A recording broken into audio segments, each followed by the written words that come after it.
Houston, where you are in different time zones. It's good evening, good night, good morning. This is the Gildarie Freddie Kissoon show.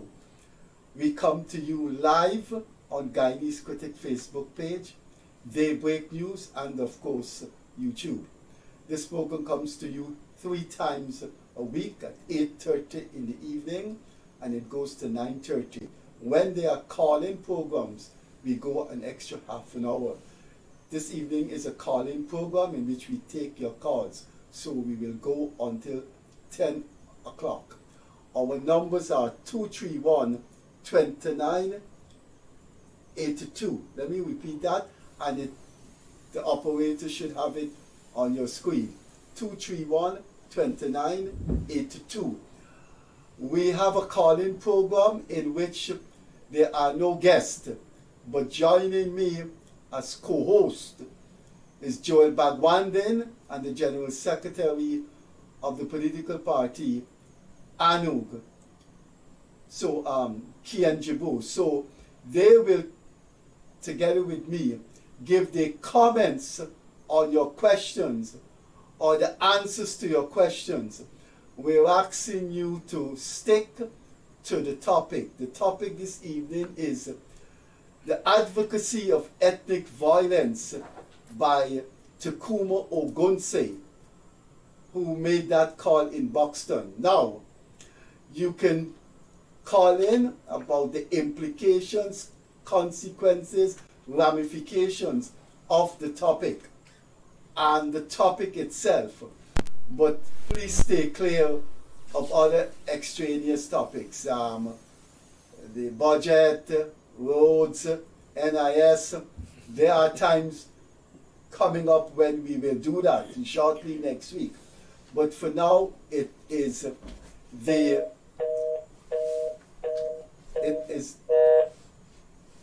our phone had a problem there. It is the advocacy of ethnic violence by TACUMA Ogunseye that has reverberated in Guyana, because never before in our history a politician gets up and tell one section of the nation, you must take over the country.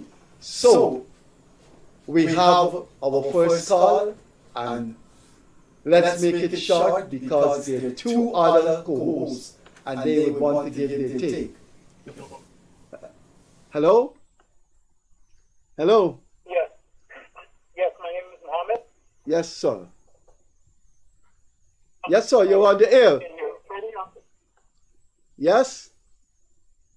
Yes, good evening, gentlemen. Good evening. My question is, why, again, and I know Freddie has hit on this in the past, the so-called civil society groups, why are they silent on Mr. Ogunseye's comments? That's number one. And I'll get off the phone in a second and listen. The second thing is, Freddie, what happened to your column? I don't see it on TBN page. Thank you, and have a good night, gentlemen. Okay, well, we'll talk about the column another time. Let's talk about your question. Why are these civil society groups so silent? I don't know if both of our co-hosts want to take it or one of them want to take it. Give it a go, Freddie. You give it Let's see what this caller has to say. We'll come back to that soon. Just stay on the line. Let's see what this caller has to say. Good evening. Freddie, Yes, sir. the volume is very low in the program, man. I'll turn it up. Yeah, we just raised it. Good. Good. So, why are civil society groups so silent? I have heard several people say, several prominent Guyanese say that civil society groups are split pro-government, anti-government. It seems that they have a predominance of civil society groups that have a political agenda. My days of growing up in the 70s, civil society groups were objective and independent. I think they have lost that objectivity and independence, and it has to do with class, and I think it has to do with race. A lot of these civil society groups are of the mulatto, Creole class that from the 40s had a problem with the Indian government. And I think the March 2020 election was an extreme shock to them, because someone like David Granger, who belonged to the mulatto Creole class, had come to power, and they felt that the Creole class was now, the time has come. The March 2020 election was a big shock. And therefore you have these civil society groups that have a political agenda. Let's take this call. Good evening. Hi, good evening. First of all, to the two guests, Kian are... Well, they're not our guests. Well, they're the co-host. Good evening. Good evening. Okay. Good evening. One of them should share their cell number so people can call in WhatsApp, especially people like myself calling from New York, because I'm using a card here to call. It doesn't hurt me to call with a card. All I have to say that the situation with the Ogunseye and the David Hines and whatever, it's frightening. It's my heart is bleeding, because it looked like these people are calling for Guyana to become a bloodbath, and I don't know. I am sick. I'm sick and tired of this. I mean, I am living in the U.S. for a pretty long time. I really shouldn't care too much. But I said to you in earlier programs, my heart, soul, and liver in Guyana, right? And it's hurting me badly to know what these people are teaching, and they're asking for violence. And I hope the authorities do something strongly against it. Thank you very much, guys. Thanks. Any one of you want to say anything? So yeah, I have a suggestion. Let's take a few calls back to back. Yeah. And then we will pause on the calls and we give it a go and respond to the questions. Okay, the problem with that is that, fine, the problem with that is, while you're doing that, we want to give priorities to the callers, and we would hope the answers are brief so we could get in as much calls. But if we take 4 or 5 calls and then put it on pause, I'm hoping myself and both of you can remember some of the points raised, because remember, you may get lost along the way and one caller may not get his answer. So I don't know what Kian think of it. You want to have 5 calls, pause it, and then deal with the 5 calls, or you want to take each call at a time? I'm good either way. To be honest with you, it depends on the topic of conversation, because obviously some topics, some questions might need answering urgently, but nonetheless. Right. That's what I'm looking at too. And the thing is, you may get caught in the whirlwind of one particular call, and 2 other calls get neglected. Sometimes you just flow naturally based on one interesting call. Well, let's talk about, I guess, the first question here, which is the civil society groups. I think that's a question that that kind of has a little bit of direction. And I got to be honest, I think I saw quite a bit of civil society groups. I saw quite a bit of religious organizations. I saw the private sector. I saw the chamber. I saw CIOG. I saw quite a few organizations speak out in condemnation of this act that was caught on camera. I say caught on camera because, let's be honest, we all know how people work. We all know how social media works now. If you catch one of these on camera one time, you can only imagine how much is happening off camera. So in reality, I think, as Freddie said, I think quite a bit of the civil society groups are politicized. I do believe that almost, Guyana is let's be honest, Guyana is a very, very politicized, hyper-politicized country to begin with. And every aspect of our lives has some sort of political, angle to it. So when it comes to asking civil society groups to speak out, the truth is you're going to have one side, civil society group, speaking out, and then you're going to have the other side quiet. The question I guess I would ask you, Freddie, and our co-host here, because I'm curious about it, is if they, off the top of their head, can think of any non-politicized civil society groups. Because, we can look at the member and makeup of almost all the groups, and we can find people that are aligned to one party or the next. So what we're asking for is something not obviously what we wouldn't want to see, but something that may not be on the books for Guyana just yet, as we still are dealing with a two-party system and these organizations are consumed by one side or the other. Now, I want to speak to the question of the last caller, where he spoke about these guys basically calling for a bloodbath. They're basically calling for violence.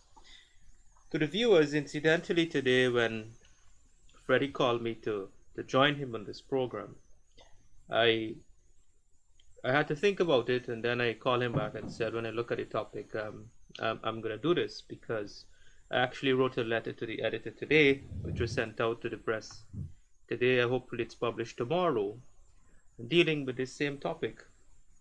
And the title of my letter is that Guyanese must reject politicians and political organizations that promote politically motivated crime and violence. Now, I'm an academic as much as I am a financial analyst and entrepreneur, and I'm going to speak to these questions as an academic. I've studied the history of this country, particularly our political and economic history and social history. And while I'm not a political scientist by training like you, Freddie, I think I have a fair understanding of the political economy.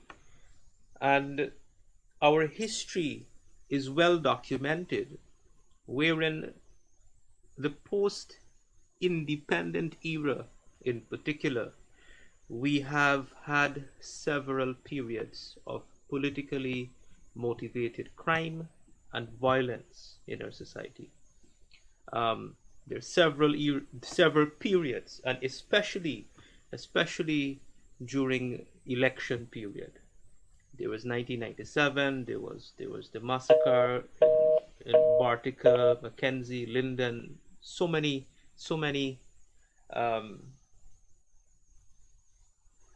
violence, right? Now, if you do the math, which I did, it's 17 plus years of that type of stuff in our history, which is characterized as political instability. The intention, and again, academic literature documents this, that the intention of the political players who are behind and continue to experiment with this historic strategy is to destabilize the government. And this is a phenomenon that only occurs when a certain government is in power. Okay, you want to take this call? Go ahead. Good evening. Hey, good night, Freddie. Yes. And good night to Joel and Kian. Good night. I have a question for Joel, since he's a financial guy. What will be the negative effect on Guyana if it becomes a welfare system? And Kian, how would you come to react? Okay, so the topic is this advocacy of ethnic violence through the uprising of African Guyanese, with the anticipated support of the police to bring African Guyanese to overthrow the Guyana government. That's the topic, and you can speak on the implications, consequences, or ramifications on it. So it's not on any other thing, but I will leave it to the two gentlemen if they want to answer that. So quickly. Let's take the same question, yeah? Let's take the same question and put it in the context of the same topic we're talking about tonight. What is the negative consequence? And this is what exactly I was articulating, and I dealt with in my letter, which will be published tomorrow, which hopefully it's published tomorrow in the various newspapers. Now, because of our history, with all these different periods of politically motivated crime and violence, our development have largely been stymied. I'm in my early 30s. I'm not sure Kian is probably in the same thing. We represent myself and Kian represent an entire generation of people. And if you look at our population composition, we are a relatively young population.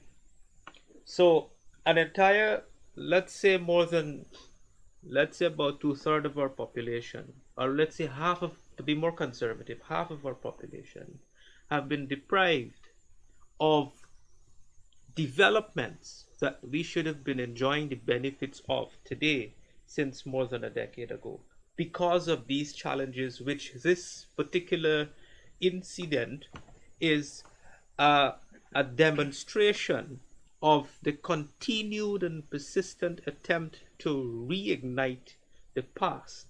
And what is the cost, as the caller asked the question?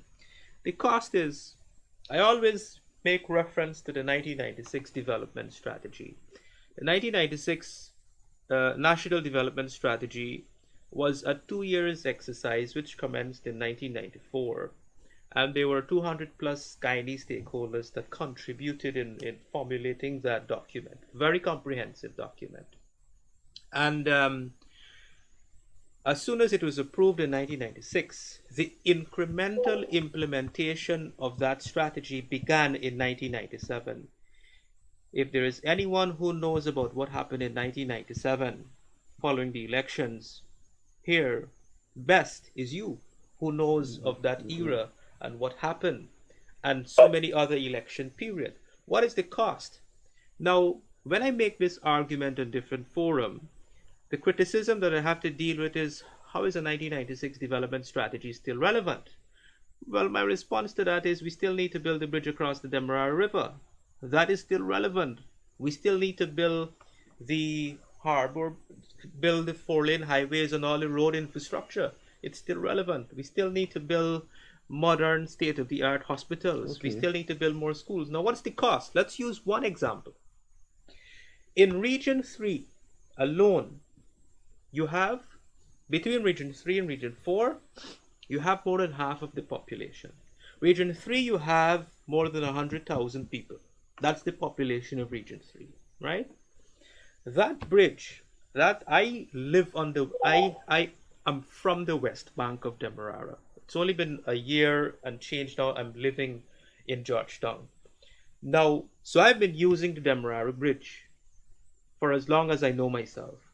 There was a time when you could commute from Wales to Georgetown in less than an hour. Now, in the last 10 years, because of the development and build-up of traffic and all these congestion that we're dealing with, the commute to work from Wales and the West Bank to Georgetown, it's about 3 hours. You got to leave home when you used to leave home at 7 o'clock or 7:30 to get to work for 8 o'clock or 9 o'clock. You got to leave home at 6 o'clock, before 6 o'clock. And if you're 2 minutes late, you're stuck in traffic and you're late. Right. So you lose 2 hours. No, listen, let me make this point. So you lose 2 hours a day commuting, going to work, and another 2 hours coming home. That's 4 hours a day. Now, if you do the math, multiply 4 hours a day by 260 days a year, how much hours that works out to, and you work it backwards, you will get exactly 1 year. And you multiply it by 10 years. You multiply that by 10 years, because it's been 10 years since we're supposed to have the bridge, since in 2011. That is a loss of 1 year of my life. 1 year of my earnings, 1 year of revenue, 1 year of doing something productive with your life. That is what it means. But Joel, I just want to, you're sorry, just correct me if I'm wrong. What you're trying to say is the Demerara Harbor Bridge wasn't built because of the racial separation in Guyana and the political dilemma that we're in. That's why the bridge wasn't built? The bridge wasn't built because of our political challenges, which is related to the topic and the type of stuff that these guys are promoting. Ethnic division. So just help me out here. What is the reason? What part of the ethnic separation stopped the bridge from being built? Because you had PPP that was in power for 20 years. You had APNU or PNC in power 20 years before that. Tell me why the bridge wasn't built in either of those periods of time. So the bridge was, if you read the document, there was timelines, right? And if you look at the timeline when the bridge was supposed to commence, was in the 2011 cycle. Mm-hmm. What happened in 2011 elections? You had a minority government. Nothing could have gone through during that era, and that is what led to snap elections in 2015. Right. What was the nature of our politics? what was the nature of our But I politics? mean, let's be honest, previous to that, the PPP were in power for how long? 15 No, years? no. Listen to me 17 carefully. years? Listen I'm to not me sure. carefully. So they've been in power for 2 decades, and I'm saying to you, you've had 1997. You had riots and protests. There's 3 other elections following But 1997. but you make it seem Look, like those protests lasted years. Let's see what this caller has to Protests say. were a couple weeks long. Hello, good evening. Hey, good evening, Freddie. What are you going to do? Advice for tomorrow. Pardon me? Yeah, I follow your fun. You know, there's no reason, 3 months. I'm going to break up this road and Alan Green and Southern Bridge in the community, man. And I'm not clean it. So, we have a specific topic tonight. The advocacy, the call for ethnic violence by the WPA TACUMA Ogunseye. If you can speak on that to any one of the 3 co-hosts, that's fine. But that's yeah, I think that caller has gone off a topic. Yeah. Now, for those who are listening, looking, someone did ask the question about the WhatsApp. Well, Gildarie is co-host and co-owner of the program. So when we're doing call-in, he gives his WhatsApp number. We can ask the 2 co-hosts to give their WhatsApp number. That's a choice they have to make. Whereas Gildarie is the co-owner of the show. So he gives his WhatsApp number so people can use that from abroad to call. That's a choice that Gildarie made. These 2 gentlemen are not inclined to publicly announce their WhatsApp number. And I think Freddie, you need to get the WhatsApp. I have my cell phone. If you call me, I will pick it up, hear what you have to say, and tell them what you're saying. My cell phone is 614-5927. Let me repeat that. And I repeat again, 614-5927. When you call Please me, don't try to WhatsApp Freddie's phone. when you call me, I will tell Joel and Kian what your questions are. But in the meantime, you can call us through our number here, 231-2982. And the topic is, what are your concerns, your exasperations, your attitude about the call by the WPA, and the PNC was on the platform too, for there to be an uprising by African Guyanese to remove what they say is an Indian government. So call us and let us know. If you want to persuade Joel Bhagwandin and Kian Jaboor to give their numbers so you can connect with them from overseas, let's take this call. Good evening, sir. Good evening, madam. Which one? Good evening, Mr. Kissoon. I want to ask Mr. Jaboor what plans he have or what he think about the statement by Ogunseye. And if he was in government, I want to know what his move would have been, how he would have handled that situation. Because I think he's hoping to win the next election. So, future president, I would like to hear his views on that issue. Thank you. Okay, madam. All right. Future president, Kian Jaboor. No, not quite.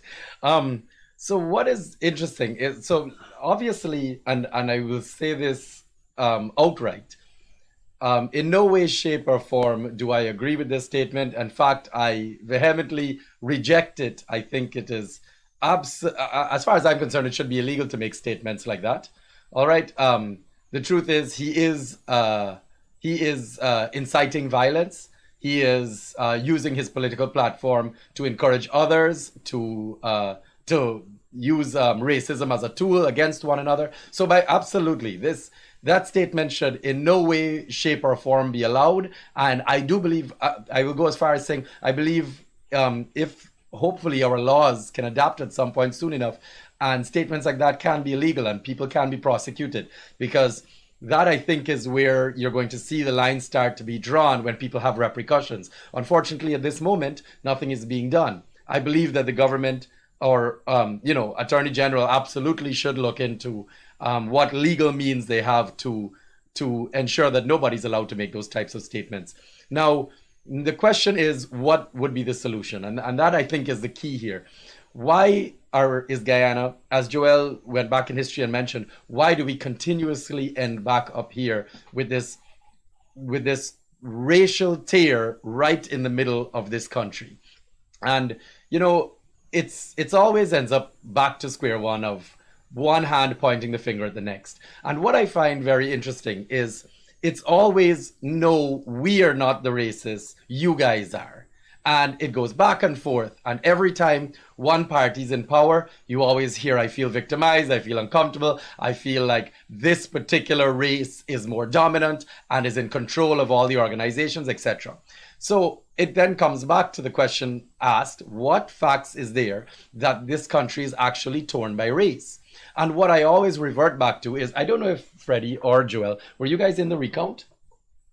No, I was not. In the recount in the 2020 election?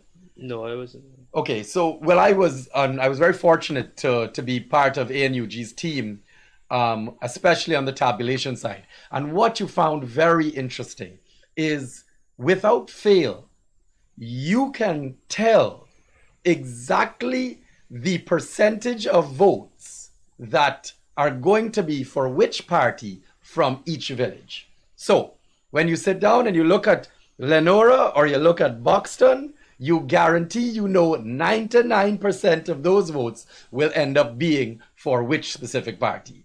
The Indo party, the Indo villages, the Afro party, the Afro villages. And what that signifies is they're absolutely, without having to use any sort of scientific data, because those are absolute statistics, that this country is racially divided. So when you get into a conversation of who is actually being racial or who is inciting this, depending on who you speak to, depending on what race you are speaking to, they are going to say the other side. They are going to point their finger without fail to the other person. Right now, you ask any Afro-Guyanese, they're going to tell you, I feel racially victimized by the Indo party, by the PPP government, which is an Indian government. If you ask any Indo-Guyanese prior to 2020, they were going to say, while APNU AFC was in power, I felt victimized as an Indo-Guyanese living here. So now you get to the question of what are the tools being used, which is where we stand now with this, with the video and the campaign stance that was used by the WPA representative, saying that the police and the military are of Afro descent. You need to reject the racial PPP party and you need to pick up arms against them. Now, you're going to say, well, why would he have to have gone to that extent? Now, if you ask any Afro-Guyanese, they're going to tell you, well, the Indians are using the economic situation and the money against us. They are keeping us impoverished. They're ensuring that the Afro community is kept below the economic lines, and that is what we feel. And then you're going to ask the Indo, well, are you doing that? No, we're not. Then you end up back to complete extremism like we ended up here. So what we have to do is figure out, why is it that in 57 years now, since independence, and these two organizations, PPP and PNC, have run this country, are we here still in 2023 now, and still having the same racial divide? What you're going to find is directly down the middle, which is every election, the past 15 years has showed us, the last 3 election cycle, it was almost just barely 1 seat that has separated this country, determining who the president and government is of this country. What that then goes to show you is that obviously a two-party system is what is failing, because it's creating the polarization between the two. Like any good business deal, and I'm sure Joel can relate to this, like any good business deal, or anybody that's been to court, or anybody that's had negotiations at a table between two organizations, very often and more than often not necessary, is that a mediator is needed. There has to be somebody in the middle to balance the two situations. When you're sitting with a bank or you're sitting with a business partner and you're trying to come up with a deal, and both of you end up clashing as per normal, what do? You call in a mediator. You call in a third party. This is the only option to end this after 57 years. What other option do we have? What else is there? What else is there proven to work after so long with this just two organizations? Well, before Joel, Joel, you want to come in, but before you come in, if you're looking at us, we have a call-in program tonight. We don't have guests, but financial analyst Joel Bhagwandin and Kian Jaboor from Annog has joined me as co-hosts, in which they're responding to incoming calls. And if you're looking at us, I would suggest you press Joel Bhagwandin, press Joel, press Kian, for them to give you your WhatsApp number so the diaspora can engage us.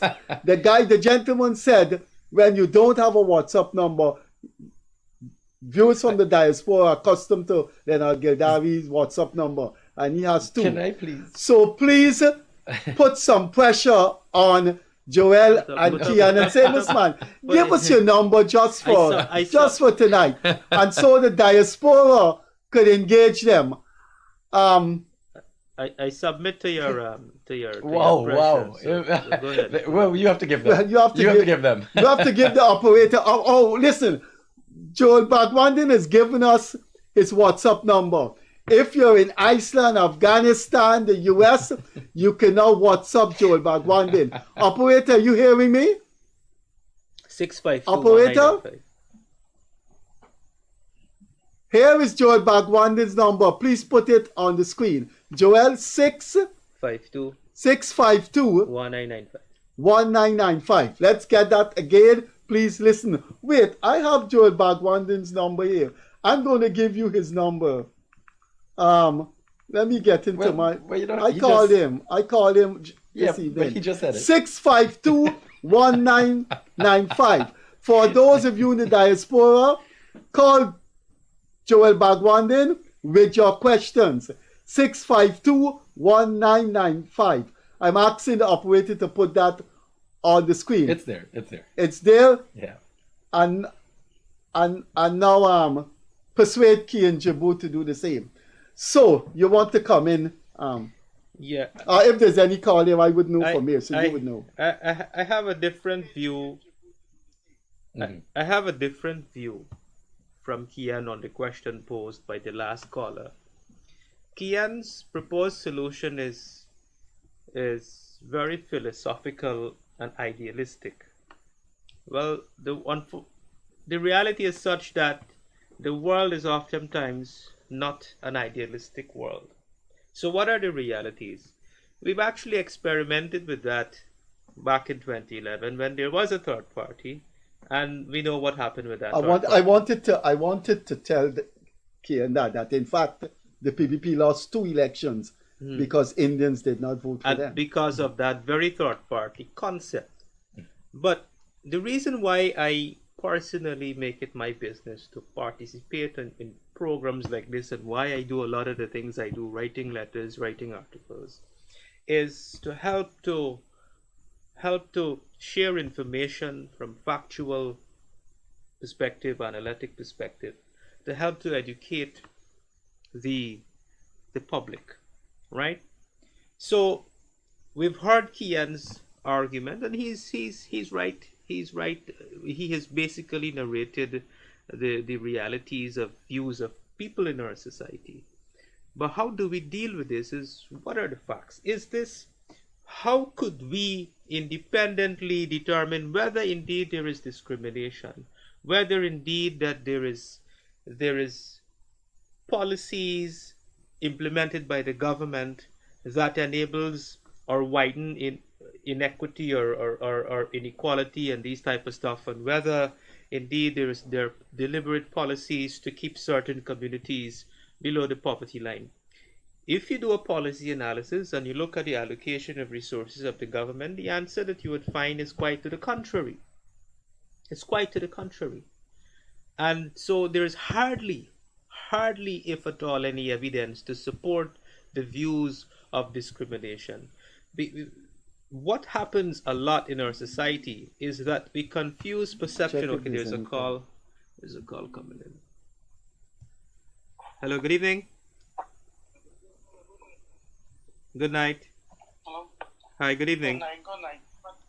Yeah, watching a program why the PNC and WPNA, he can wipe off, What? on a new application. What? That's it, sir? You got it? That's it. Yeah, yeah. All right. We'll speak to that. Thank you. Okay. I mean, what a perfect example there of hearing the complete extremism on the other side. That caller just said, why doesn't APNU and AFC just wipe off the earth? So okay. honestly, let's we're raise your right volume, back to Joel. square one. It is a perfect example. There's another call there. Yeah, there's another caller. There's another call coming in. Yeah, I'm calling them. Give us your number so the diaspora can call you. Hello, good Yeah, evening, what is sir. enough? Hello? Hi, good evening. Hi, good evening. Yes, sir, you're on the air. Go ahead. You lost okay, that call? Okay. Hello, good evening. Hi, good evening, Mr. Freddie. Yes, sir. Yes, and also to my friend Joel and Kian. Good evening. I was looking at the video that you guys were speaking about. I just joined the program. And another thing that I observed from the video is that leaked out on Facebook or however it's circulated is that they also are saying, the WPA leader is saying that don't spend the money for the PPP regime to get your money because you're feeding your money to them. One question I have is that when the money goes out, how are they going to be able to live if they do not spend their money? Because the money goes out, it's not only benefiting them, it's benefiting the country at large. Right?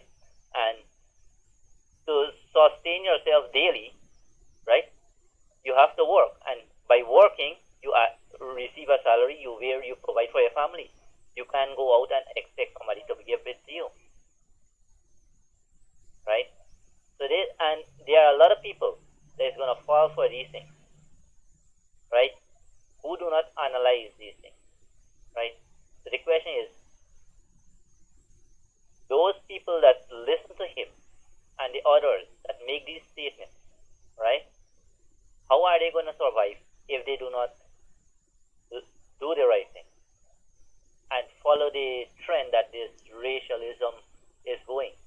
This country is not owned by Indians alone having business. We have African Guyanese that have business in this country, and we all need each other at the end of the day. Okay. I don't know if my friend, both of my friends here can. Okay. I could tell you I buy my vegetables from a black woman in Pleasance. I go to her and we buy all our vegetables, bhaji, everything, oko, everything we buy from her. Yeah, So well, and she's quite a nice person. I like that. Okay. I like that question by the caller. here I work every day, right? I have Afro-Guyanese and Indian Guyanese. Both we work together. We both support all these shops, everything together. Okay, sir. All right. All right, thanks for calling. My, You have anything there? Any call there? hello, good evening. Hi, good evening, Mr. Joel. How are you doing? I'm doing quite well, sir. You're live on the air. Yes. I have a couple of questions to you. I'd like if you could speak on this. Seems that you're from the one of the newest party in Miami. No, I'm not from any party. I'm not from any party. The General Secretary of one of the new parties is organizing there. secretary. Organizing Secretary, Kian Jaboor. All right. A couple of things I want you to actually speak on. We've heard for so many years about the corruption of the PNC, which has been proven since I was a little boy growing up. I was born in 1969, so I lived through some of Burnham era. Those days was very harsh days. The country was run down so far that everybody left. Like a lot of people left the country. In fact, a lot of people left the country and run to search a better life elsewhere. Guyana was totally a bankrupt country. That's the facts. That's nobody could dispute that. And the time when PPP won the election in 1994, when the late President Zagan was the leader of Guyana, unfortunately, he didn't last long to bring the country back on track. But the PPP government, led by then Vice President now, Bharat Jagdeo, have proven his leadership. at his point of bring back Guyana on the world stage economically and financially. When the PPP left government, they left the money in the treasurer. So you're coming up to the topic. You know we have a topic this evening. The topic is TACUMA Ogunseye advocacy of racial violence. We're getting to that. We're getting to that. Now that these people are out of power, they went in there, they got a chance in 2015. They came up with all these sort of racial division and preaching this across Guyana. Guyanese must open their eyes and see for themselves. I think that's what the government is doing right now. All the ministers in the field are working on the fields with the people and trying to reach out to every community. But these there's pockets of bunches of people in every Afro-Guyanese society. No disrespect for my Afro brothers and sisters, but these people need to open their eyes and see what these people are preaching, and this division they're preaching about must be put to an end. It is not fair for them to go into certain villages and make these remarks. You know, and if you can speak on that a little bit, and Mr. Freddie, I've watched your program, you and Mr. Gildarie, for a long time, and I want to make you, I want to give you a little bit of a present from myself. I will reach out to you sometime. I'll get your phone number. I noticed you always mention about the mango pelter you have. I'm happy with it. Yeah, I want to bless you with a smartphone. No, I've got some offers, but it's okay. I'm mentally comfortable with this. What you need to do is ask Kian to give the diaspora his WhatsApp number, so you guys you can call him. You have to badger him. You have to badger him. He has to follow Joel and put his number on the screen, so we could call. Mr. Joel and Mr. Kian, I will love to hear from you. I'm listening in from Canada almost every night on Mr. Freddie and Gildarie show.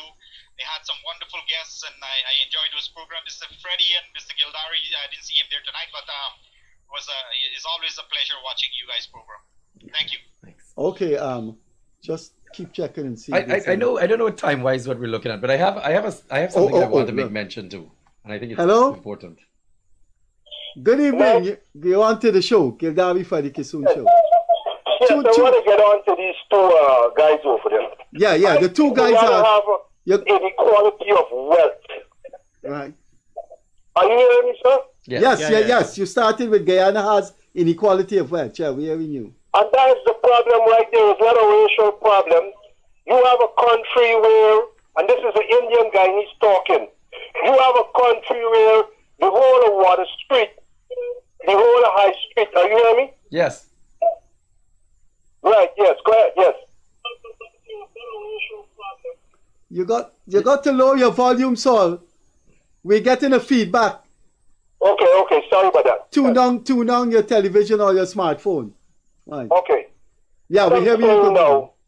You have a country where in the downtown area, Water Street, Main Street, High Street, where you have 95% of the business are Indo-Guyanese, right?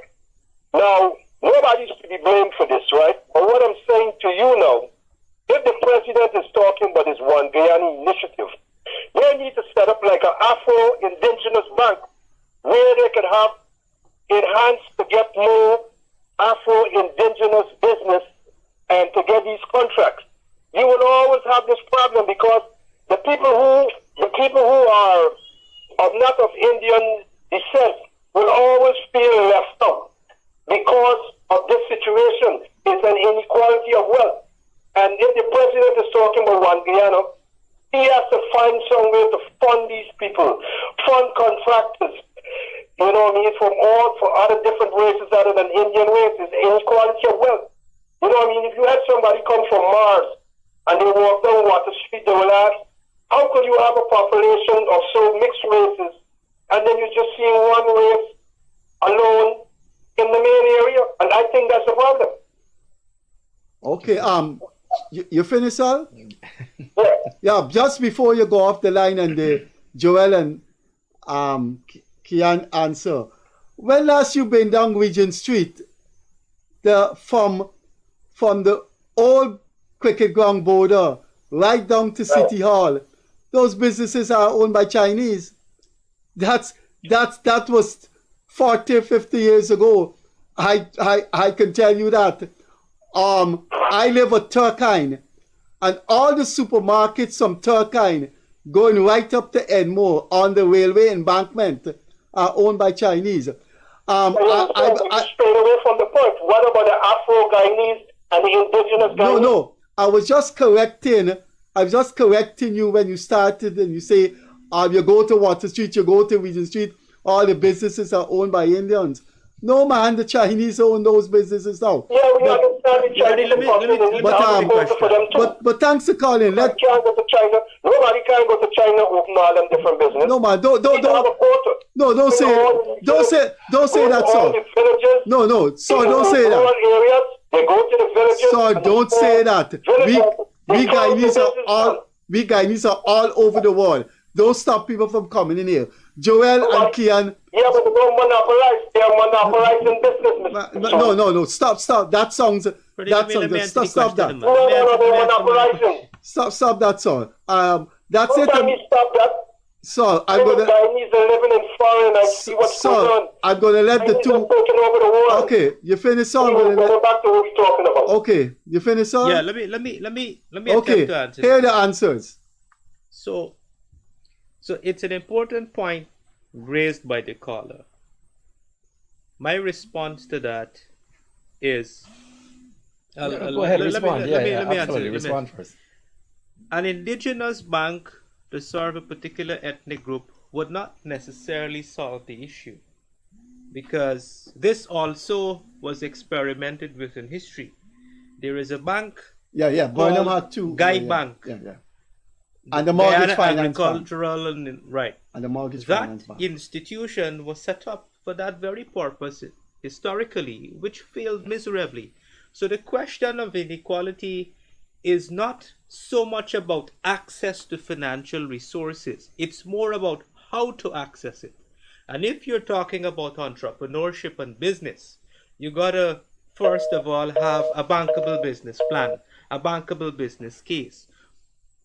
Historically in this country, before oil, we have been doing relationship banking in this country. People are accessing loans based on the quality of collateral and relationship and having a good track record of running a successful business. To build a new business, to get into a new business now, when you're talking about scalability and new ventures, you have to have the business acumen. Many of the private sector that we see going to, you hear the president talking about blowing the private sector on many occasions. They went to Dubai, they went to the Middle East, they went to the US, all these trade missions. Investors are coming in. When the investors now get down to the real dialogue to start a business partnership, the private sector, the mature private sector, they have these bright ideas. Where's your feasibility study? But they don't have a feasibility study. So the question is, it's an important question, but we have to understand the intricacies of the issue. I just want to say this before Kian. I support the creation of an institution that would create an African petty bourgeoisie. I don't have any problem with that. I think Burnham did it, and it failed because of Burnham, because of who it was. But I said it on this program about 7 months ago. In principle, I don't have a problem if the central government say, look, African Guyanese are at a disadvantage, and we will create an atmosphere so they can have I agree with that, and you have to create several institutions starting from education. Is the government doing that? Yes. There is scholarship. The government is pushing scholarship. No. Let me finish dealing with the question, quickly, right? So we can take as much calls as possible. To build businesses, education, how to run a business, understand business. The government has institutionalized education. I think you have the government is running a scholarship program. There is an institution that needs perhaps strengthening and evolving now, the Small Business Bureau. There are other institutions and programs that the government is administering grant and support to build businesses. So the question, the viewers must understand is the government is addressing the issue, but a bank alone, setting up a bank, would not solve the problem. It's much more than that. It has to be done, which is being done. I heard somebody tell me not too long ago, a little snippet of their opinion, and I like to say it before I get into the response. But I find it so interesting that the person's opinion was that Guyana does not have a racism problem.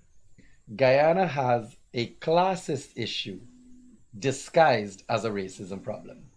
And why I find that interesting and relevant to this conversation is because it is curious to me how quickly the conversation has gone from a racial dilemma to an economic dilemma. And you're finding now that these two issues go hand in hand. So why I find it even more curious that we're going to discuss who is doing what, or what Burnham has done, or what the PPP is institutionalizing, and blah, blah, blah. What I find interesting is that one of the facts are that we are sitting here discussing that the WPA, which is part of the main opposition, released a statement during one of their campaigns, during one of their outreaches, that racial slurs were uttered and an incitement of violence. And now we sit down there and go, how can this be allowed? Why is this happening in Guyana? But yet we are not taking into consideration the facts that the system and the laws of this country perpetuate a two-party system to the point where the laws of the country, let me just finish. The budget of this country allocates on a monthly basis in our budget every year a sum of money that goes towards the main opposition. So what a lot of people don't know is that in our budget, this year, for example, I believe it's about $37 million is allocated to the office of the main opposition through taxpayers' money. So we are sitting here wondering how exactly is this being allowed and what is happening here. And yet we're watching the budget fund these people to go and stand up on this stage, the budget in a majority government by the PPP that is giving them money through the laws of Guyana to say, go out and spread your Caller, good evening. So explain that. Caller, good evening. I can explain that. Go ahead. Just now. No. Good evening. Let's up the calls. Go ahead. Good evening. I would like to make my contribution. I listened to Joel. And I believe everything that he would have said there is correct. However, my contribution, adding to what you would have said there as well, is the caller before was making a point. The wealth is not being shared in an equitable manner. That is not true. If we wanted every Guyanese, there are any Guyanese want to accumulate or have wealth, it is there for them to do it, right? How the African Guyanese can access loan, how the African Guyanese can develop. The question we should ask, if their leader wants them to develop, and the question, I will answer the question is no, because I will give you some example. Your panelist there said about the PNC receiving 37 million. What about the African group that is receiving a huge sum and chunk? It's part of G. Right. It's part of G. So much money. If they had spent some of that money on their people, educate them how to go about doing business, how they can access loan, how you can get a contract. You go in the media, right in the media, you have all the African contractors that is having contract, huge contract also. But this is being peddled that our African brothers and sisters are marginalized, which is not true. They are being marginalized by their own leaders. The be better. The leaders don't want them to be better. Going to the point about the WPA and their people's statement, racist statement, it should never be tolerated. It should be condemned. That man should have been prosecuted and in some countries placed to death. And we need to address this, because if we allow these things to continue, it's sending the wrong signal. Guyana, we can be the one Guyana, as our president wants. We can be the one Guyana. We can be the one Guyana. We can be the one Guyana. And we can join shoulders and develop this country. But we must deal with these problems. We must deal with that statement, that racist statement that was made on a platform, making an example. Unless we do that, then the task is going to be difficult. So right. that is my contribution. Thank you very much. Let's give another caller. Thank you. Thank you very much. Caller, good evening. You're on the air. Hello? Hi, JC, are you on the show live? Yes, Yeah, we're live. We're live. Go ahead. You're live on the show. I want to comment about your statement. You made a very formidable and a very powerful statement about the business acumen. And I want to commend you, because that is a critical ingredient for you to start or even be involved in business. And I must commend you for having the insight to make that statement so clearly. Thank you yet again. Thank you. And I'm Vish Mahathir from New York. Thank you. Okay, Vish. Thanks. Caller, good evening. Hello, good evening. Good evening. You're live on the air. Good evening. Yes, good night. This is a caller. This is a caller that needs to speak to Kian, the Okay. guy in the middle. Hi there. Okay. Hi. You know the old song you're saying? It's an old song and it's a tired song, where you're saying there are two parties going against each other. What you're pitching is that one set of people are going against the other one, right? However, that's not relevant now, because what you're forgetting is PPP is not an Indian party anymore. The PPP is now a multiracial party. So when you're pitching that thing that two people are going against each other, we're calling you out. I am calling you out because I'm following everything. And PPP is not an Indian party. They have 5 ministers who are blacks. They have Amerindians and so. So what you're peddling, you can quit it. And you're not fooling me. We're in the diaspora. I'm in a group here with a lot of friends listening. We listen to this on Wednesday nights, and you have upset us. PPP is not Indian. So the song you're singing to push your party, you're giving wrong vibes out. Okay? The next thing I want to ask you is this. You need to answer me this. You said they're going against each other, that these two groups go against each other. What I want to ask you is, which party, give me the name of the party that the government is going against.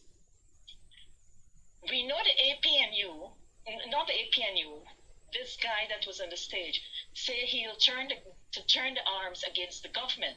They say to turn the guns to the government.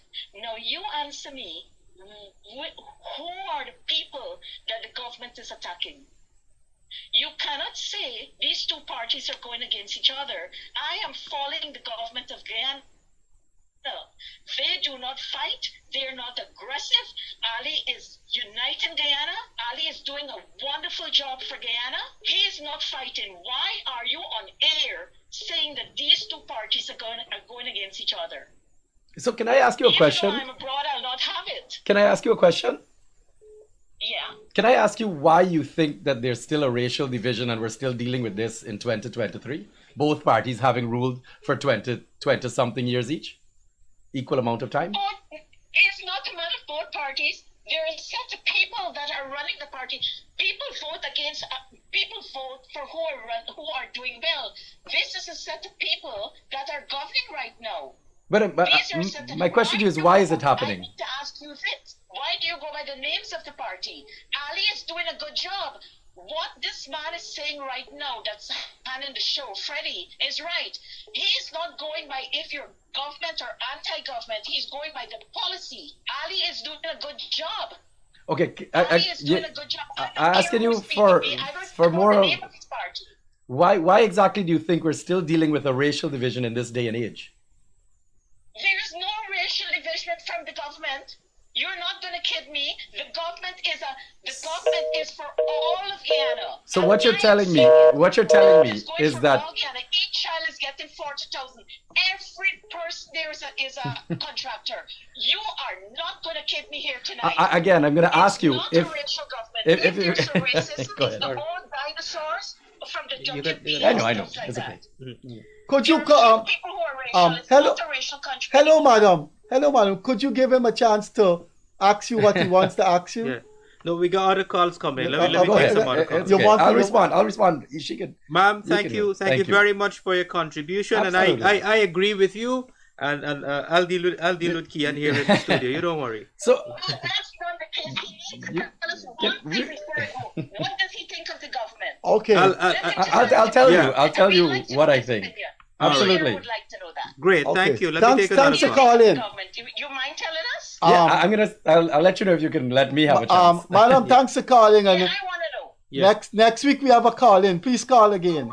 Hello, good evening. Hey, good evening. Good evening. He has to lower his volume. Yeah.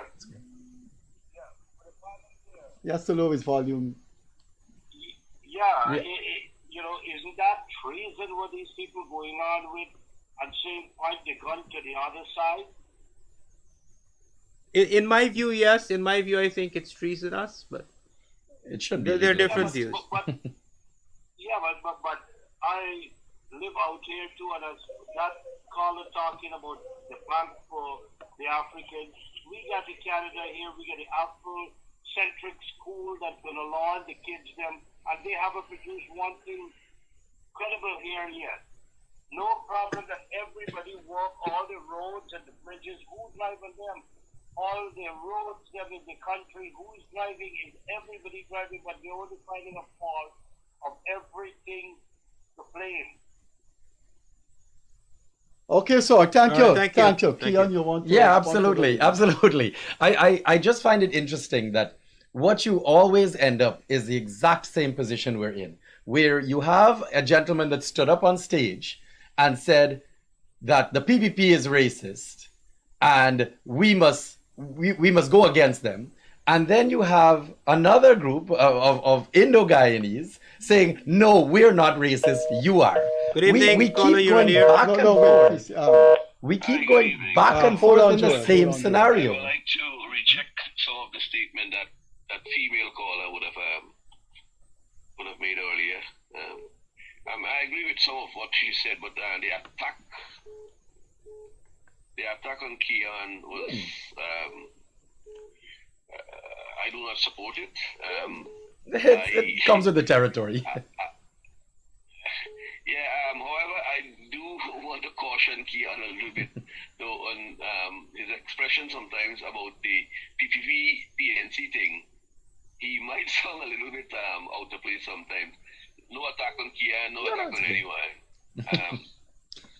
We understand. Kian will be Kian, don't worry.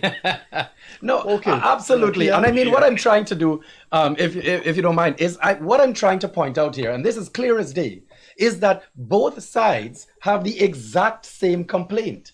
Both sides will look at each other and say, you are racist, you are racist. You are holding me back economically, you are holding me back economically. And we keep going back and forth with directly half of the country. Hello? He's saying the same thing. Oh, go ahead. Good evening. Good evening. Yes, sir. Ever since I was a kid, growing up, the politics in Guyana is always a tit for tat. Whenever this one is in power, they blame a whole set of things on the other one. Whenever the other one is in power, and that's the way we have been going. Sorry. Now, I want to ask you gentlemen something. How much things y'all see that both sides, both parties, both major parties How many things do you see they accomplished that they can say they are proud to be leaders of Guyana or past leaders of Guyana? How much thing for a country with 750,000 people so rich in resources, how much have they lifted the lives of people since independence? And if you can name some of the things that they have done, and don't even mention democracy, because I don't think that Guyana have democracy, because in this day of age, police still kick down the door and come in without a warrant. So I don't think that we're that democratic as yet. But I would like you to name some things that you identify from both government, both parties, that they can be proud of to say, I am the leader of Guyana and I have done this and I am proud of it. Good night, gentlemen. All right, look, let's take this local call. Hello, good evening. Hello. Where I'm on to? You're on to the Gildarie Freddie Kissoon show? Yes, I have a point to make. Yeah, you know we have a topic. You have to speak on that topic. Yeah, I'll talk today on the topic. Let me talk to one of them, yes. Go ahead. Well, Freddie Kissoon and the two guys are wasting the world time. Just to organize a simple program, they cannot do it. So who to call, how to run a call, which call to get, and they should try to do that than wasting people's time. They're doing it. The other one talking, election this one and the statement the man make, and all he's saying is that the PPP would get this population, this one, and that is wrong. All the years we're talking about what they get, it's rigging what's going on. You understand me? Okay. So Freddie should come off that program. He's no good. He should come off that program and try to, he's good, yeah, okay, but he should try to organize how to take phone calls. Okay. He doesn't know. All right, sir. Okay then. Thanks for coming through. Everybody must have their say. Thanks, absolutely, sir. Absolutely. Right. Yes. He doesn't sound like a big fan of you.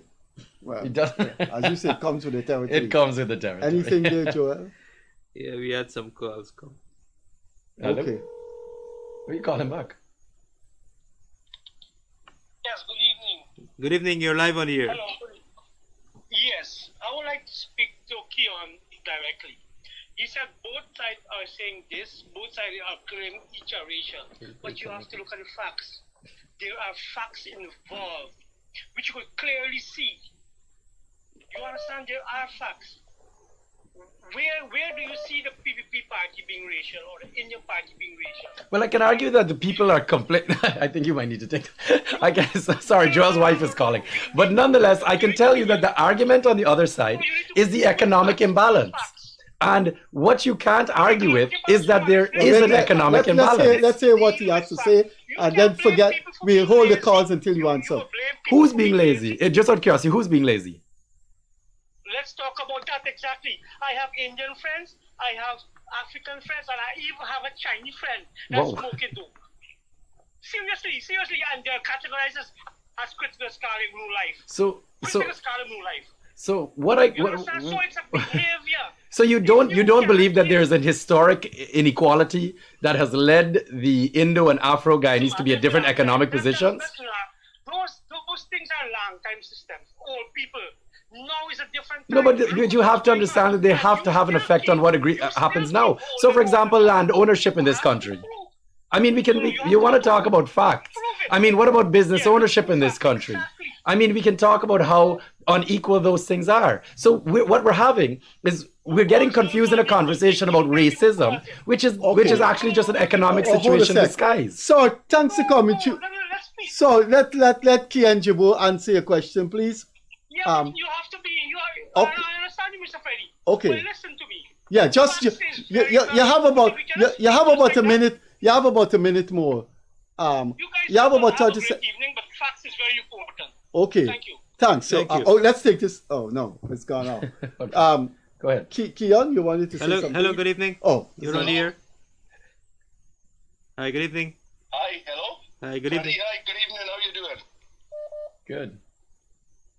Yes, sir. Go ahead. Go ahead. You. Gentlemen, can you hear me? Okay. So, always have this rift between who owns business, Indian owning business, people are depressing and suppressing the Africans.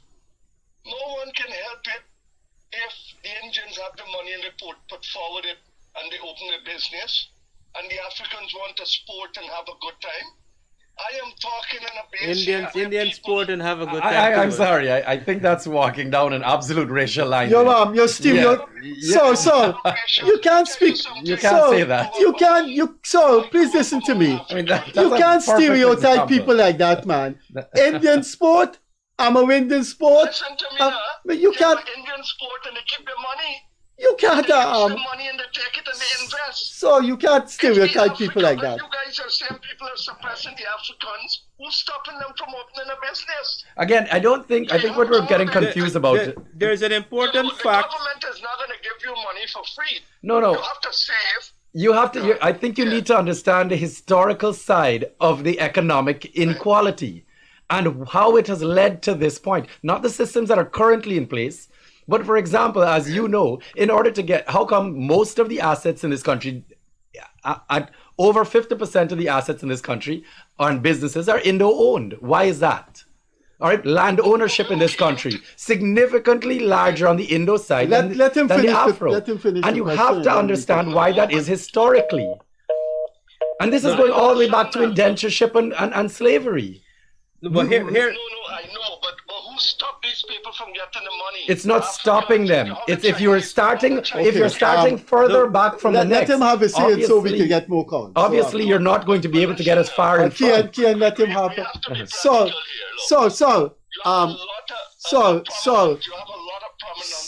we're coming down to program time. So we gotta give a lot of people. Thanks for coming through, Saul. I want to speak to this thing. Quickly, Kian, George, so we can have. Let's take this local one here. Hello.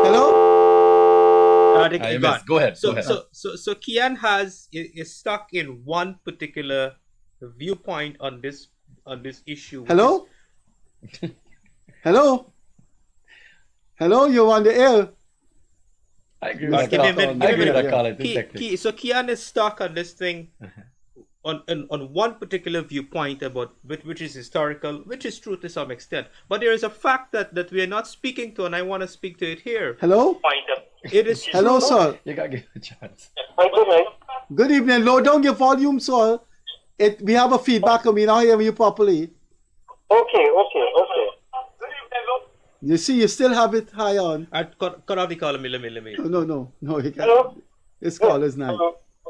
Yes, is this Mr. Freddie? Yes, it is. And the topic is to the guy in the center. Yes. Racism is feed. The five racism is fed by the opposition. They're the one that's keeping it alive. Nobody keeping racism alive in Ghana. They're the one who causing the problem. The opposition. They just keep feeding and feeding leaders. So just the voter. Just to get votes for the people, and they keep those African people down here in Guyana. They're the cause of racism. There's no racism in Guyana. There's no racism there. Indian and Negro people living happy together. I don't know where this answer. You're the center. Sometimes I listen to your program.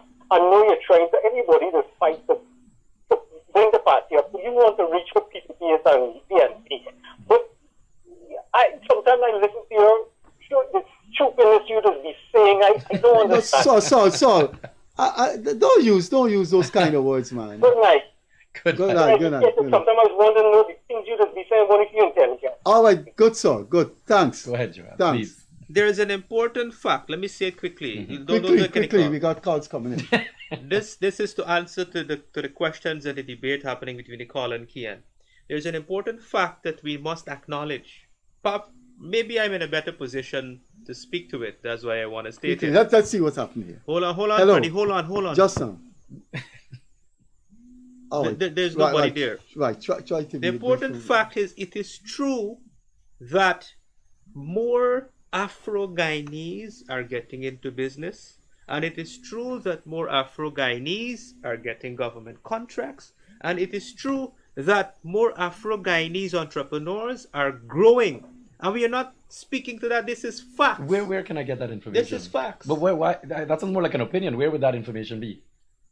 So, Kian, you see, you're not Let's in the take the private calls. sector. You're not in the Tonight private is- sector. Of course I'm in the private sector. Association. this is money You're guy. going to Hello? see how many Afro-Guyanese Hello? own business to the extent where you have Hello, you're all on the air, African sir. guys So is it majority criticizing- Indo Let's, or hear, Afro? let's take this call. That's my question, though. Hello? You can't get to majority Hello? that when Yes, currently yes, sir. you have Kian and thing. Go ahead. Let's Yes, I'd like to make a comment there on listening what's going on there on TV.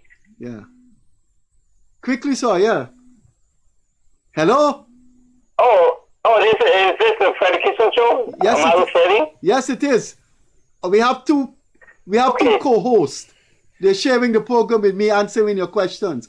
You have any question on the topic? Yes, I'd like to share something very simple because listening what's going on there on the program. Everyone is talking about who has contract and black Indian, black Indian, black Indian. Why is that? The poor people in Guyana, those are the people who we should be talking more about. Agree. The one at the bottom. Where is the opportunity for them? Where is the opportunity for them? The poor ones at the bottom. Those are the people who the government and the opposition, they need to take care of the people at the bottom. Everything starts from the root, not from the top. So I would like to see whether it's FNRE, whether it's the opposition, whoever, then it should be a better place for Guyanese, for all guys. All right.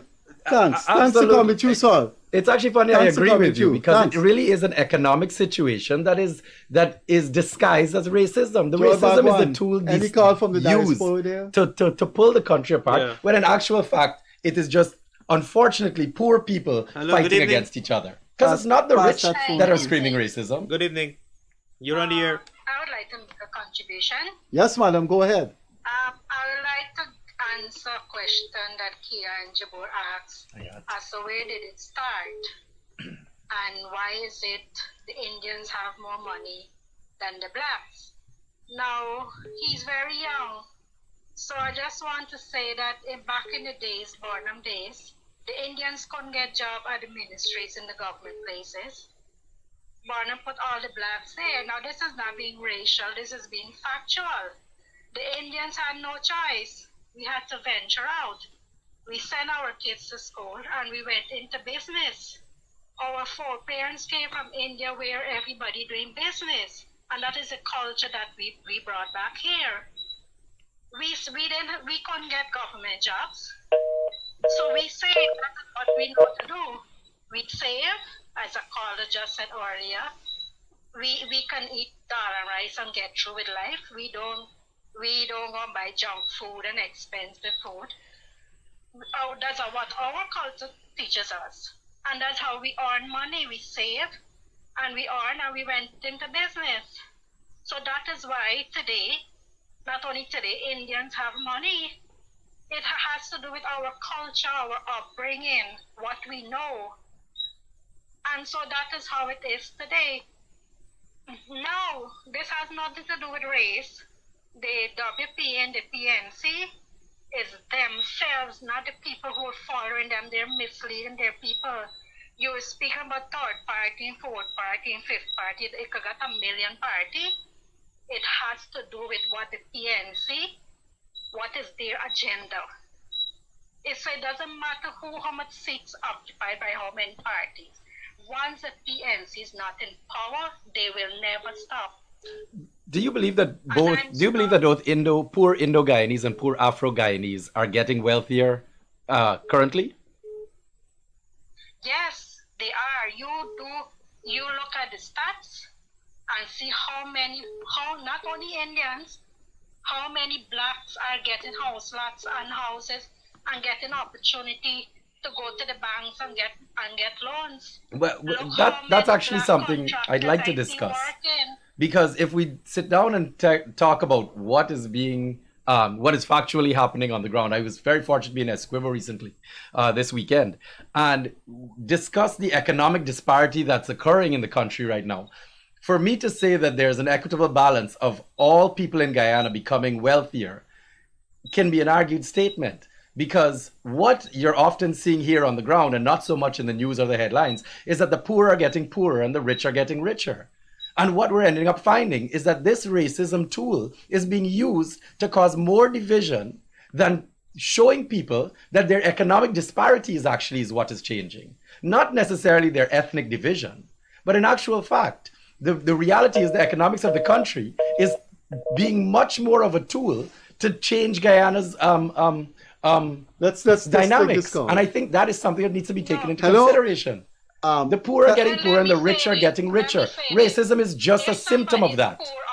It's a tool. It doesn't mean because opportunities are not getting to them. Okay, madam. They just want to remain poor. Thank you, madam. Simple as that. Thank you, madam. Please call in next week. We have a call-in program. I need to say something here. What is on display here tonight is the young we place in the old. Do you know I have a bigger mouth than both of you? And I'm more aggressive than both of you. And both of you have taken over my show.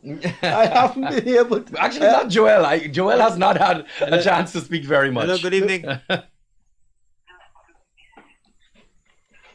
Yes, Hello? madam, you're on here. Good Go evening, ahead. you're on here.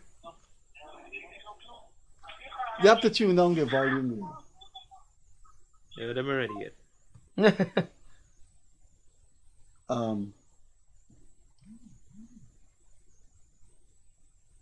Good. So I was making the point that you can see the young breed rising up. I haven't been able to speak to any of the questions, but the point is, it's nice to have you guys here. And it's very interesting to get your response to these callers. It was a pleasure. Anything coming up there? Somebody calling a video. Okay, somebody call. Well, let them through. Let them through. Hello? Good evening, sir. You're on the air. Yeah. Speak up, sir. You gentlemen. Tonight is a very important. Good night. Tonight is a very important topic. Tune your volume down, sir. Yeah, go ahead. Tune the volume down. Let me take this call. Guyanese that live overseas and travel to Guyana very often and make observation.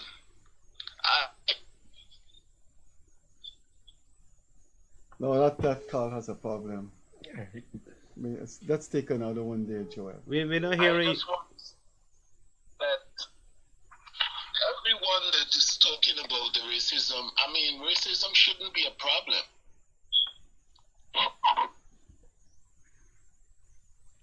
So we have a problem with you getting through. That's because he's doing a video thing, right?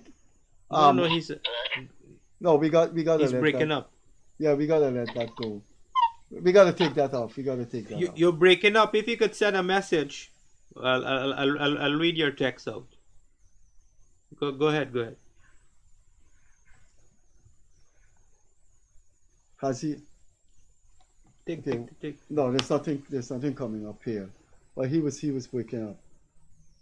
Yeah, he was breaking up. All right. One's coming here. Hello. Good evening.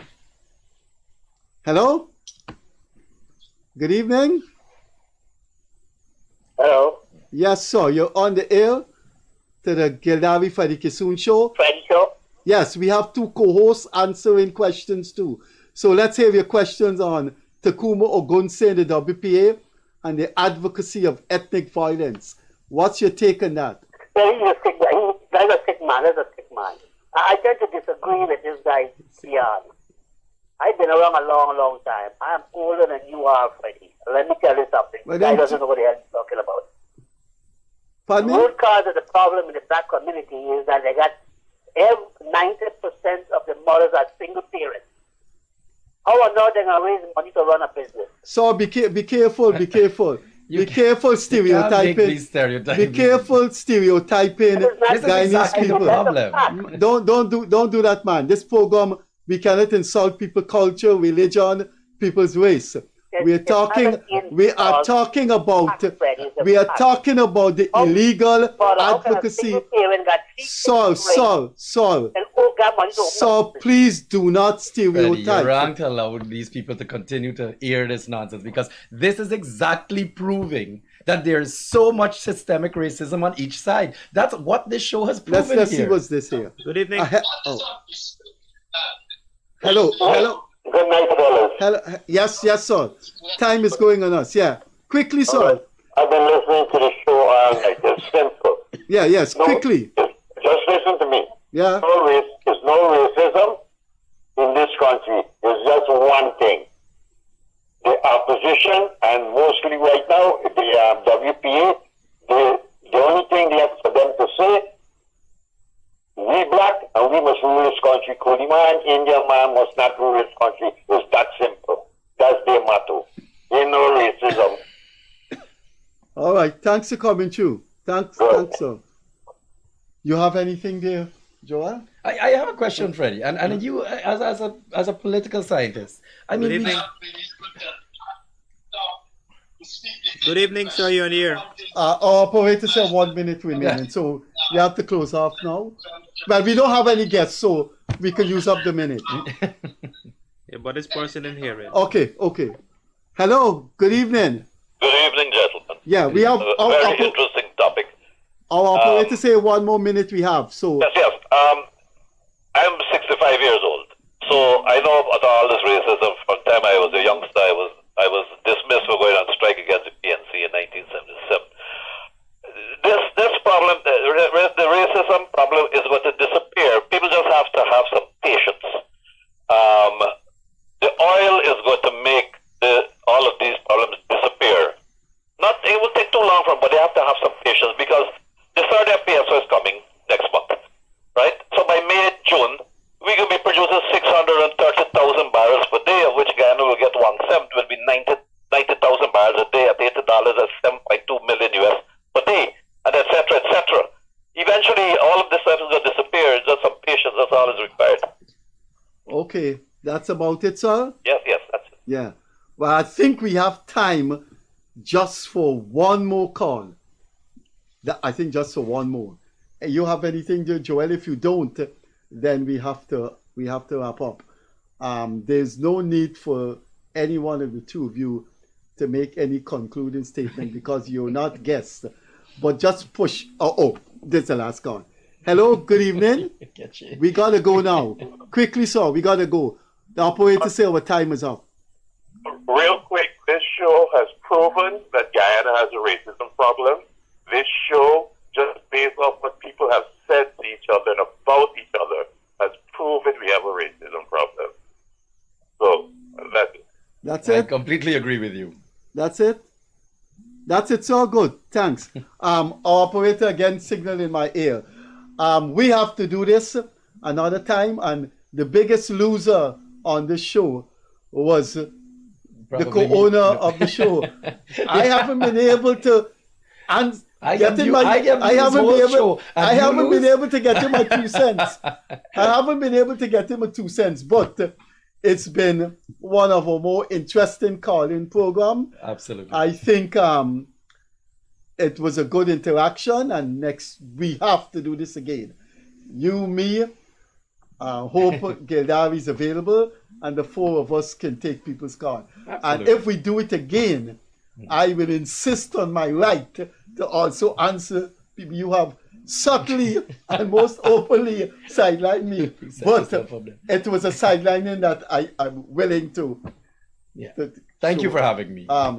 Joel and Kian, I must appreciate that you took time off, and I want to say thanks for the half an hour you give us, because you told me you had to leave at half past 10. And abstain for the whole thing. Right. Yeah. So it's good to see. I really do want to fade off, and it's good to see we have this young talent that politically and in terms of academic could express themselves. Joel? Kian? Freddie, thank you Right, again. bye. Thank you, partner.